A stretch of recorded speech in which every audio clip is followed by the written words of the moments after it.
جوا حرام ہے اور جوا تباہ ہوگا، جوا برباد ہوگا، سود ہلاک ہوگا، سود برباد ہوگا۔ اس لیے حلال ذریعے سے شارٹ ٹائم میں کروڑ پتی بننے کے چکر میں، ایزی منی کے چکر میں، راتوں رات کروڑ پتی بننے کے چکر میں اسلام سے ہٹ کر کوئی دوسرا راستہ اختیار نہ کرنا، ورنہ تباہ ہو جاؤ گے۔ حرام آتا نظر آتا ہے لیکن اس میں برکت نہیں ہوتی۔ کیا آپ نے بار بار نہیں سنا؟ اللہ اکبر، سور کے کتنے بچے پیدا ہوتے ہیں، کتے کے کتنے بچے پیدا ہوتے ہیں، لیکن وہ حرام ہے، اس میں کوئی برکت نہیں۔ ہر دروازے پر نہ سور نظر آتا ہے، نہ ہر دروازے پہ کتا نظر آتا ہے، لیکن اللہ اکبر بکریاں حلال ہے، ہر سال کروڑوں اربوں خربوں کی تعداد میں ذبح ہوتی ہے، اس کے باوجود بھی ہر دروازے پر کم و بیش نظر آتی ہے۔ وجہ حلال ہے تو اللہ نے اس میں برکت عطا فرمائی ہے، اس لیے حلال کو لازم پکڑو۔ اللہ اکبر۔ پہلے نمبر پر تجارت، جلدی جلدی سے گفتگو اینڈ کی طرف جاتی ہے۔ دوسرے نمبر پر زراعت، اس لیے کہ اگر تجارت نہیں کر سکتے تو چلو کسان بن جاؤ، زراعت کا پیشہ اختیار کرو۔ ہمارے ابا جان حضرت آدم علیہ السلام نے زراعت کا پیشہ اختیار فرمایا۔ اللہ اکبر۔ انبیاء الگ الگ پیشے سے وابستہ رہے۔ اللہ اللہ۔ حضرت آدم علیہ السلام زراعت کرتے تھے۔ اچھا، زراعت اور کسان بننے میں فائدہ کیا ہے؟ ایک تو وہ پیسہ بھی دیتا ہے اور دوسرا اجر بھی دیتا ہے۔ یعنی آپ نے جو پودا بویا ہے، آپ نے جو درخت لگایا ہے، جب تک وہ تر رہے گا وہ اللہ کا ذکر کرے گا، جب تک ذکر کرے گا آپ کے نام اعمال میں ثواب لکھا جاتا رہے گا۔ جو اس کے سائے میں بیٹھے گا آپ کو ثواب ملے گا، جو اس کے پھول کی خوشبو سونگے گا آپ کو ثواب ملے گا، جو اس کا پھل کھائے گا آپ کو ثواب ملے گا۔ حتیٰ کہ اگر اس سے چڑیا بھی دانا چگے گی اللہ آپ کو اس کا بھی اجر عطا فرمائے گا اور صدقے کا اجر عطا فرمائے گا۔ یہاں تک کہ درخت لگا کے مر جاؤ گے تو مرنے کے بعد بھی جب لوگ اس سے فائدہ اٹھائیں گے تو اللہ آپ کی قبر میں آپ کو آرام عطا فرمائے گا۔ پیسے بھی آ رہے ہیں اور اجر بھی مل رہا ہے، یہی مذہب اسلام کی خصوصیت ہے۔ نمبر 3، تجارت، زراعت، اور اس کے بعد پھر دستکاری، کاراگیری کرو۔ آج کل لوگ گھر میں بیٹھ کے پیسے کمانا چاہتے ہیں۔ حضرت داؤد علیہ السلام اللہ کے پیغمبر ہیں، اللہ کے نبی ہیں، سلیمان علیہ السلام کے والد ہیں۔ آپ روزانہ بھیس بدل کے نکلتے تھے کہ میں اپنے بارے میں پوچھوں کہ میری کمی کیا ہے۔ حالانکہ جو بھی نبی ہوتا ہے اس میں کبھی کوئی کمی نہیں ہوتی، کیونکہ نبی کو اللہ کامل و اکمل بنا کر بھیجتا ہے، چاہے اس کا نسب ہو، چاہے اس کا حسن ہو، چاہے اس کا علم ہو، چاہے اس کا تقوی ہو، اس کا بولنا ہو، چلنا ہو، پھرنا ہو، معصوم ہوتا ہے نبی۔ لیکن جن کے رتبے ہیں سوا، ان کو سوا مشکل ہے۔ اللہ کے پیغمبر داؤد علیہ السلام جو ہے وہ پوچھتے تھے بھیس بدل کر کہ میں اپنے بارے میں پوچھوں کیا کمی ہے۔ جس سے ملتے تھے سب کہتے تھے کیا پیغام، کیا انسان ہے، کیا ہستی، سب تعریف کرتے تھے، لیکن آپ مطمئن نہیں ہوتے تھے، کچھ تو ہے، کچھ تو ہے۔ ایک دن اللہ نے جبریل علیہ السلام کو بھیجا، کہا آپ جاؤ اور بتاؤ، آئینہ دکھاؤ کیا کرنا ہے۔ حضرت جبریل آئے انسانی شکل میں، ان سے ملاقات ہوگی تو کہا داؤد کیسے؟ کہا آدمی بہت اچھا ہے لیکن اپنے ہاتھ کی کمائی نہیں کھاتا۔ آدمی بہت اچھا ہے مگر اپنے ہاتھ کی کمائی نہیں کھاتا۔ اگر اپنے ہاتھ کی کمائی کھائے تو پھر اور بات ہے۔ پلٹے روتے ہوئے اور اللہ سے دعا کی، مولا مجھے کوئی ہنر سکھا دے۔ تو اللہ نے آپ کے ہاتھ میں لوہے کو ایسے نرم کر دیا جیسے عورتوں کے ہاتھ میں آٹا نرم ہوتا ہے، اور اللہ نے ان کو زرہ بنانے کا ہنر سکھایا۔ بادشاہ ہو کر بھی زرہ بناتے تھے اور بیچ کر کے اپنا جو ہے وہ رزق حاصل کرتے تھے۔ نبی زرہ بنا سکتا ہے، نبی زراعت کر سکتا ہے، نبی تجارت کر سکتے ہیں۔ ہمارے اندر کون سے سرخاب کے پر لگے ہیں کہ ہمیں شرم آتی ہے تجارت کے لیے، زراعت کے لیے؟ نہیں، آؤ غربت دور کریں، اور اس کے لیے کچھ اور طریقے۔ نمبر 1 کہ جو غریب لوگ ہیں ان کی غربت دور کرنے کے لیے اسلام نے زکوٰۃ کا نظام قائم کیا ہے۔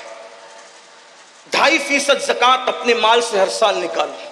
آج مسلمان زکوٰۃ چور بھی ہوا ہے، نماز چور بھی ہے، زکوٰۃ چور بھی ہے۔ 1 پیسہ اگر زکوٰۃ کا بچا کے رکھو گے،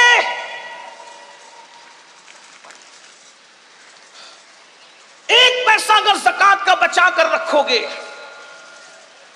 تو وہ پیسہ آپ کے دوسرے اچھے پیسے کو بھی تباہ دی۔ اللہ کے رسول علیہ السلام فرماتے ہیں جو اپنے مال کی پوری پوری زکوٰۃ ادا کرے اللہ اس کے مال کو اپنے قلعے میں محفوظ کر لیتا ہے۔ مجھے بتاؤ جس کا مال اللہ کے قلعے میں محفوظ ہو جائے پھر اس کے مال کو کون کیا کر سکتا ہے؟ لوگ کہتے ہیں میرا مال بیوپاری لے کر کے بھاگ گیا، ڈوب گیا، یہ ہوا وہ ہوا۔ زکوٰۃ نہیں دیتے، غریبوں کا حق نہیں دیتے، اس لیے کوئی لے کر کے بھاگتا ہے۔ واللہ اگر ایک ایک پائی کی زکوٰۃ نکال دو تو اللہ کے سچے نبی نے فرمایا کہ جس نے زکوٰۃ نکال دی اس کا مال اللہ کے قلعے میں محفوظ ہو گیا۔ ایک بات۔ دوسری بات، جب زکوٰۃ نکالو تو زکوٰۃ کو کوئی سسٹم سے تقسیم کرو۔ کچھ لوگوں کو تو ہم نے 200 روپے تقسیم کرتے دیکھا، ٹھیک ہے اس پہ کوئی شرع کا حکم نہیں کہ تملیغ شرط ہے فقیر کے لیے، لیکن آپ سے پوچھتا ہوں کم سے کم ایسا ہو جائے، علماء کرام بیٹھے ہوئے صرف اپنی اصلاح کی خاطر ایک مشورہ دے رہا ہوں، آپ کی مشورہ ہے میرا کہ اپنی زکوٰۃ کو 3 حصوں میں تقسیم کریں اگر ہو سکے تو۔ نمبر 1، ایک حصہ اپنے رشتہ داروں میں تقسیم کریں۔ نمبر 2، ایک حصہ عام مسلمانوں میں تقسیم کریں۔ اور نمبر 3، ایک حصہ مدارس دنیا میں تقسیم کریں۔ اس سے یہ ہوگا کہ آپ کے رشتہ داروں کی غربت بھی دور ہوگی، عام مومنوں کی غربت بھی دور ہوگی، اور جو مدارس اسلامیہ جو دراصل ہمارے مذہب کی جان ہے، اللہ کے رسول علیہ السلام نے فرمایا العلم حیات الاسلام و عماد الدین، کہ علم اسلام کی زندگی ہے اور دین کا ستون ہے۔ جب تک کہ یہ مذہبی ادارے قائم ہیں انشاءاللہ ہمارا دین زندہ رہے گا۔ اس لیے ان کو بھی مضبوط کرنا ضروری ہے، لیکن اس کے لیے تھوڑی گزارش اتنی ہے کہ جہاں دے رہے ہیں وہاں آنکھ کھول کر کے دیکھو کہ کام ہو رہا ہے کہ نہیں ہو رہا ہے۔ اگر واقعی صحیح کام ہو رہا ہے، زمین پر ہے ادارہ تو ٹھیک ہے، اگر آسمانوں پر یا تصورات یا تخیلات میں ہے تو پھر آپ اس کے ذمہ دار ہیں۔ کچھ لوگوں کا حال یہ ہوتا ہے کام نہیں دیکھتے بلکہ جہاں نام ہوتا ہے وہاں دیکھتے ہیں، پھر چاہے وہ صحیح جگہ ہو چاہے غلط جگہ۔ اس میں بھی مجھے ایک بات یاد آتی ہے، دراصل پھر آپ کا بلکہ ہم بولنے والوں کا بھی کیا قصور۔ ایک شخص حضرت محبوب الہی کے پاس ہے نظام الدین اولیاء، کہ حضور میری زکوٰۃ ہے اور آپ میرے مرشد ہیں، آپ نیک اللہ والے، جس کو چاہے دے دیں۔ لیکن وہ بھی اللہ والے تھے، وہاں لے کر کے جھولی میں ڈالنا تو تھا نہیں، انہوں نے ہاتھ میں نہیں لیا، فرمایا بیٹا خانقاہ کے سامنے جا، پہلا جو بندہ نظر آئے گا اس کو دے دینا۔ تو دے دیا۔ وہ محبوب الہی کے بڑے نیک اور متقی مرید تھے، تو دوسرے کو رشک آیا، ارے اس کی زکوٰۃ تو بڑی صحیح جگہ گئی، تو دوسرا بھی لے کر کے آیا، سرکار میری بھی قبول کرے۔ میں جا پہلے خانقاہ کے دروازے پہ جو پہلے دکھے دے دینا۔ ایک شرابی ڈولتے ہوئے آ رہا تھا، حضرت کا حکم تھا دے تو دیا، منہ اتار کے آیا، کہا سرکار اس کی ایسی جگہ میری ایسی جگہ۔ آپ نے مسکرا کے کہا بیٹا میرا قصور کیا ہے، جیسا مال تھا ویسے کے پاس پہنچ گیا۔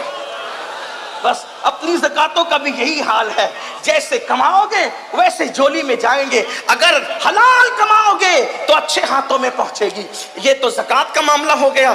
اگر زکات کی وعید بھی بہت ہے نہیں دینے پر، میں اس پر بھی گفتگو نہیں کرتا، کیونکہ ابھی 2 نکات پر اور گفتگو آپ سے کر سکتا ہے، کرنے کی شہادت حاصل کرنا ہے۔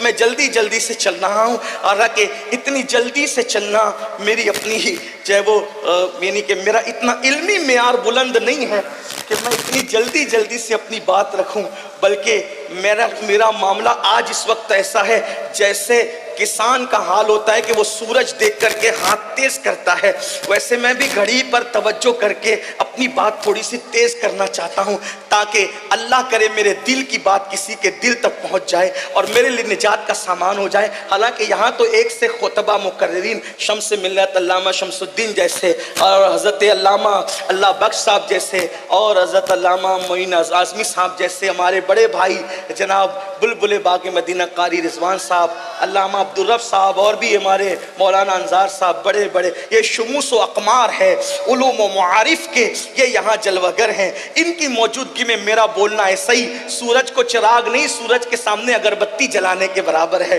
لیکن میں بات جلدی سے پوری کرنا چاہ رہا ہوں۔